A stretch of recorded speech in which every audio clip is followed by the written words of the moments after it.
ఆంధ్రప్రదేశ్ రాష్ట్రంలో కూటమి ప్రభుత్వం అధికారం చేపట్టి 2 సంవత్సరాలు గడిచింది. ఇది అందరికి కూడా తెలిసిన విషయమే. అయితే ఇప్పుడు 2 సంవత్సరాల కాలంలో అన్ని రంగాలకి మేలు చేసామని చెప్పేసి కూటమి ప్రభుత్వం చెప్పుకుంటూ వస్తుంది. అన్ని రంగాలంటే ప్రత్యేకంగా చెప్పుకోవాల్సిన అవసరం లేదు. దాంట్లో అన్ని వర్గాలు కావచ్చు, అన్ని ప్రాంతాలు సహజంగానే వస్తుంటాయి. మరి ముఖ్యంగా ఇప్పుడు చెప్పుకోవాల్సింది చర్చనీయాంశం ఏంటంటే ఎస్టీలకు సంబంధించి, ఏజెన్సీ ప్రాంత ప్రజలందరికీ సంబంధించి కూటమి ప్రభుత్వం తీసుకున్న నిర్ణయాలు ఏంటి, మరిన్ని విషయాలు తెలుసుకోవడానికి మనతో పాటు ఉన్నారు తెలుగుదేశం పార్టీ రాష్ట్ర ఎస్టీసీల అధ్యక్షుడు దారు నాయక్ గారు. సార్ నమస్కారం. నమస్కారం అండి. సార్ మొత్తానికి తెలుగుదేశం పార్టీ అంటేనే అన్ని వర్గాలకి సమానంగా పెద్దపీట వేస్తని చెప్పేసి ప్రత్యేకంగా చెప్పుకోవాల్సిన అవసరం అయితే లేదు. నారా చంద్రబాబు నాయుడు గారు ఇప్పటికీ సంక్షేమ పథకాలు కావచ్చు, అభివృద్ధి పథకాలు కావచ్చు, ప్రతి ప్రాంతాన్ని సమానంగా చూస్తామని చెప్పారు. మరి ఈ విషయానికి వస్తే మరి ఇప్పుడు ఎస్టీ రంగానికి, ఎస్టీ ప్రాంత ప్రజలకి, ఎస్టీ ఏదైతే ఏరియాలు ఉన్నాయి, మనకి అరకు కావచ్చు, పాడి చాలా ఏజెన్సీ ప్రాంతాలు ఉన్నాయి.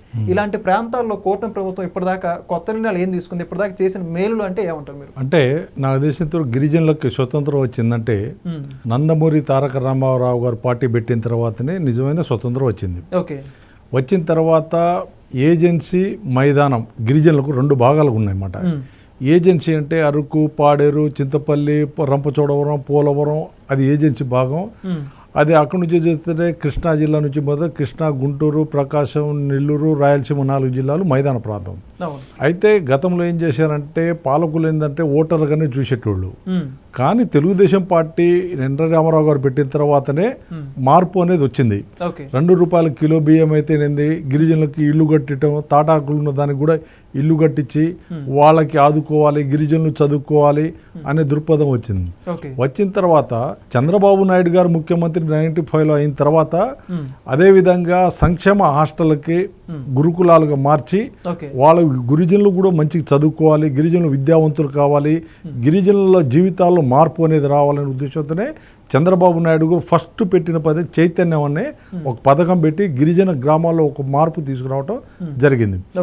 అయితే ఈ రోజు దాకా గిరిజనుల్లో చాలా మార్పు ఉంది. కానీ 2019లో జగన్మోహన్ రెడ్డి ఏ రోజు ముఖ్యమంత్రిగా చేపట్టారో ఆ రోజులు గిరిజనులు గాలికి వదిలేశారు. వాళ్ళ అభివృద్ధి కూడా గాలికి వదిలేదు. వాళ్ళ సంక్షేమే పట్టించుకోవట్లేదు. వాళ్ళు ఏం చేస్తున్నారని కూడా తెలియదు. కానీ గిరిజనులు చాలా వెనుకబడ్డారండి. ఈ రాష్ట్రం 20 సంవత్సరాలు వెనుకబడితే గిరిజనులు అనేది ఒకటి 50 సంవత్సరాలు వెనుకబడ్డారు.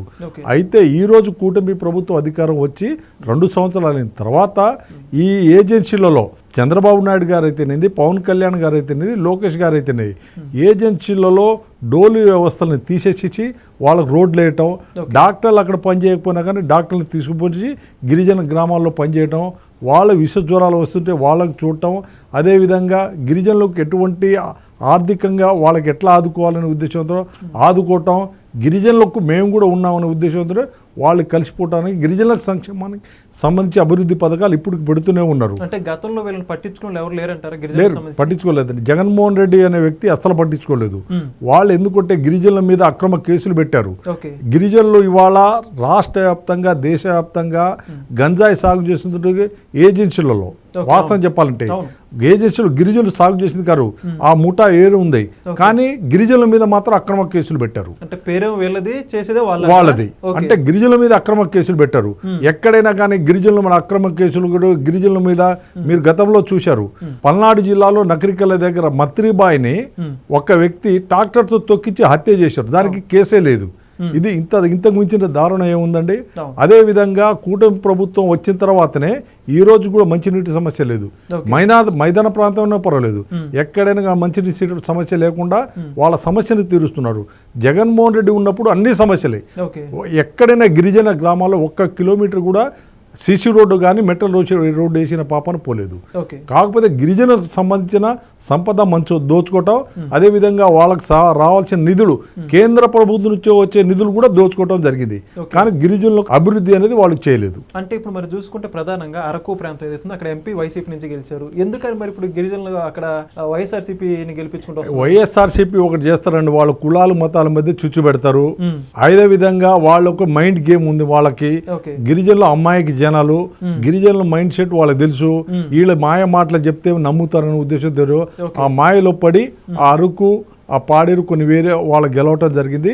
ఈ రానున్న ఎన్నికల్లో వాళ్ళకి డిపాజిట్ కూడా రాదు. అంటే ప్రలోభాలకు గురి చేసి పొరపాలకు గురి చేసి గెలిపిస్తున్నారు అంతే తప్ప వాళ్ళు నిజానికి గెలవలేదు. ఓకే. అంటే అధికారం ఉండేప్పుడు ఆ పరంగా అధికారం అడ్డం పెట్టుకొని పొరపాలకు గురి చేసి వాళ్ళు గెలవటం జరిగింది. ఓకే. ఇప్పుడైతే చంద్రబాబు నాయుడు గారు అధికారంలోకి వచ్చాక గిరిజనులు ఏ విధంగా పైకి తీసుకోవాలని చెప్పేసి అనేక రకాలుగా ఆలోచిస్తున్న పరిస్థితి. ఇప్పుడు ఒకటండి, గిరిజనుల్లో చంద్రబాబు నాయుడు గారు ఆగస్టు 9వ తారీఖున ప్రపంచ ఆదివాసీ గిరిజన దినోత్సవం. అవును. ఆ గిరిజన దినోత్సవానికి గిరిజన గ్రామాల్లో వెళ్ళి చేసుకున్న ఘనత తెలుగుదేశం కూటమి ప్రభుత్వానికే దక్కుతుంది. ఓకే. ఎందుకంటే గిరిజనులు ఎక్కడైనా కానీ చిన్న చిటుక్కుమన్నా కానీ చంద్రబాబు నాయుడు గారు అక్కడ తెలుస్తూ ఉంది. ఖచ్చితంగా అధికారులు కూడా భయపడతా ఉన్నారు, అభివృద్ధి అనేది చూస్తూ ఉన్నారు. ఓకే. ఎందుకంటే గిరిజనులలో మార్పు అనేది ఉండాలి, గిరిజనుల చైతన్యం అనేది ఉండాలి. ఓకే.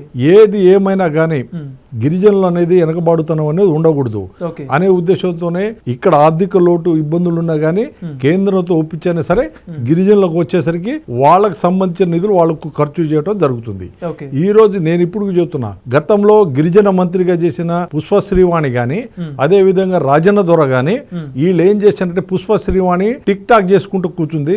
రాజన్న దొర అనే వ్యక్తి ఏ రోజు కూడా ఎక్కడ ఐటీడీఏలో పోయి రివ్యూ కూడా చేయలేదు. ఓకే. చేసింది కల్లా జగన్మోహన్ రెడ్డి భజనలే తప్ప గిరిజనులకు అనేది ఎటువంటి అభివృద్ధి కార్యక్రమాలు జరగలేదు. ఓకే. కానీ ఈ రోజు గిరిజన సంక్షేమ శాఖ మంత్రి గుమ్మడి సంధ్యారాణి గారు ఎక్కడ పెట్టినా అక్కడ వెళ్ళిపోవటం, అదే విధంగా ఐటీడీఏలో అధికారులతో రివ్యూస్ పెట్టుకోవటం, గిరిజనులకు రావాల్సిన నిధులు అందుతున్నాయా లేదా అనేది వాళ్ళతో చర్చించుకోవటం, అదే విధంగా ఈ రోజుకి మళ్ళీ ROFR పట్టాలు కూడా ఒక నెల 2 నెలల్లోపు ఖచ్చితంగా అవి కూడా ఇచ్చేస్తున్నారు. ఎక్కడైనా కానీ గిరిజనులకు అన్యాయం జరిగిందంటే అక్కడ కూటమి ప్రభుత్వం ఖచ్చితంగా ఉంది, ఆ అన్యాయానికి మాత్రం ప్రాబ్లమ్ సాల్వ్ చేస్తుంది. ఓకే. ఎక్స్పెషల్లీ ఇప్పుడు గిరిజనులు అంటే గుర్తొచ్చేది ప్రత్యేకంగా ఏంటంటే అరకు కాఫీ. దానికి సంబంధించిన చంద్రబాబు నాయుడు గారు దేశం కాకుండా ప్రపంచ స్థాయిలో ఏ విధంగా ప్రమోషన్ చేయాలని కష్టపడుతున్నారు. ప్రత్యేకంగా అంటే గిరిజనులు సంపద అరకు కాఫీ. ఆ అరకు కాఫీని మన రాష్ట్రం అయితేనేంది, పార్లమెంట్లో అయితేనేంది, చంద్రబాబు నాయుడు గారు ప్రధానమంత్రి దగ్గర ప్రమోట్ చేసి దానికి గిరిజనులకు ఆర్థికంగా కానీ అదే విధంగా అన్ని విధాలుగా గిరిజనులకు ఆదుకోవాలనే ఉద్దేశంతోనే చంద్రబాబు నాయుడు గారు ఎక్కడైనా కానీ ఈవెన్ దో సెక్రటరియట్లో కానీ ఒక షాపులు పెట్టించి మన ఉమ్మడి జిల్లాలో ప్రతి నియోజకవర్గానికి ఒక్కొక్క షాప్ పెట్టి వాళ్ళకి గిరిజనులకు అరకు కాఫీ అని నేలకొల్పి వాళ్ళకి ప్రమోట్ చేయడం జరుగుతుంది. ప్రభుత్వ బాధ్యత తీసుకుందేమో, మొత్తం ప్రభుత్వ బాధ్యత తీసుకుంటుంది. GCC అన్నమాట, గిరిజన కార్పొరేషన్ వాళ్ళు బాధ్యత తీసుకున్నారు. అది కూడా గిరిజనులకే ఇస్తున్నారు. ఆ గిరిజనులకే సంపద అన్నమాట. అది గిరిజనులకు ఉపాధి కల్పించడం అన్నమాట. గిరిజన ప్రాంతాలలో గిరిజనులకు ఇవ్వాలనే ఉద్దేశంతోనే గిరిజనుల మీద అభిమానంతో మన ముఖ్యమంత్రి నారా చంద్రబాబు నాయుడు గారు ప్రమోట్ చేస్తా ఉన్నారు. మరి ఇంకా రానున్న రోజుల్లో గిరిజనులకు సంబంధించి ఏ ప్రత్యేక కార్యక్రమాలు తీసుకోబోతున్నారు మరి చంద్రబాబు నాయుడు గారు? అంటే ఒకటి, గిరిజనులకు మాత్రం ఇప్పుడు దాకా మాత్రం మనం తెలిసినంత వరకు బ్రహ్మాండంగా అభివృద్ధి చేస్తా ఉన్నారండి. వాళ్ళకి నేషనల్ నుంచి రావాల్సిన NSTFDC స్కీములు కూడా ఇంప్లిమెంట్ చేస్తా ఉన్నారు. అదే విధంగా గతంలో జగన్మోహన్ రెడ్డి చేసిన అప్పులకు తప్పులకు ఈ ప్రభుత్వం ఇప్పుడు సరిదిద్దుతా ఉన్నారు. ఎందుకంటే వాళ్ళు అప్పులు చేశారు, తప్పులు చేశారు. అదే ఉద్దేశంతో 11 సీట్లకే పరిమితం అయ్యారు. కానీ ఇప్పుడున్న ప్రభుత్వం మాత్రం చంద్రబాబు నాయుడు గారు కానీ, లోకేష్ గారు కానీ, పవన్ కళ్యాణ్ గారు ఉదయం నుంచి సాయంత్రం దాకా కష్టపడతా ఉన్నారు. అది ప్రజల కోసం, పేదల కోసం, బడుగు బలహీన వర్గాల కోసం, స్పెసిఫిక్ గా గిరిజనుల కోసం. అదే విధంగా మా రాష్ట్రం ముందుండాలి, ఆంధ్రప్రదేశ్ లో పేదరికం ఉండకూడదు, ప్రతి వ్యక్తి ముందుండి ఉండాలి, ఆర్థికంగా ముందుండాలనే ఉద్దేశంతోనే ఆంధ్ర రాష్ట్రాన్ని ముందు తీసుకెళ్లాలనే ఉద్దేశంతోనే కూటమి నాయకులు, కూటమి ప్రభుత్వం ముందు పనిచేస్తా ఉంది. అదే విధంగా జగన్మోహన్ రెడ్డి ఇవాళ కులాల మతాల మధ్య చుచ్చుబెడతా ఉన్నారు. అది ఓలి కలలుగంటున్నారు. 2029 అధికారం వస్తామని ఆ కలలుగానే ఉంటాయి, కానీ వాళ్ళకి అధికారం రావటం అనేది కళ. అది జరగని పని. రైట్, నమస్తే.